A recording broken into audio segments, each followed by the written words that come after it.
తిరుమల శ్రీవారిని ఏపీ మాజీ CS LV Subrahmanyam దర్శించుకున్నారు. వీపీ విరామ సమయంలో 1958 బ్యాచ్ ఐఏఎస్ చల్లా భీమేశ్వరరావుతో కలిసి స్వామివారి సేవలో పాల్గొని మొక్కులు చెల్లించుకున్నారు. దర్శనానంతరం రంగనాయకుల మండపంలో వేద పండితులు వేదాశీర్వచనం అందించారు. ఆలయ అధికారులు శ్రీవారి తీర్థ ప్రసాదాలు అందజేసి పట్టు వస్త్రంతో సత్కరించారు. స్వామివారి దర్శనం వారి అనుగ్రహం వల్ల దివ్యంగా జరిగింది. ప్రత్యేకంగా ఇవాళ రావడానికి కారణం 1958వ బ్యాచ్కి చెందిన ఒక ఐఏఎస్ ఆఫీసరు చల్లా భీమేశ్వరరావు గారని వారి పత్ని దర్శనానికి అనేక సార్లు వారి మనసులో ఉంది.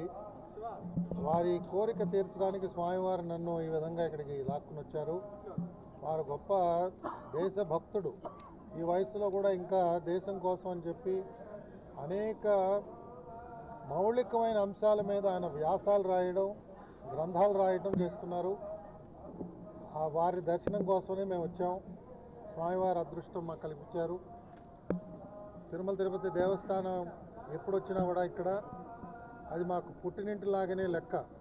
ఇక్కడ ఉన్న ప్రతి ఒక్కరూ కూడా పలకరించే విధానం కానీ, చూపించే ఆదరణ కానీ అది ఒక నూతనమైన ఒక ఉత్సాహాన్ని మాకు ఇస్తుంది. అలాగే తిరుమల తిరుపతి దేవస్థానం ఇవాళ ధార్మిక జీవనానికి కూడా ఇది గొప్ప ఆయుపట్టు. సనాతన ధర్మాన్ని నమ్ముతున్న వాళ్ళందరికీ కూడా దేశంలో కానీ ప్రపంచంలో కానీ అందరికీ కూడా ఈ క్షేత్రమే ప్రధానమైన బిందువు.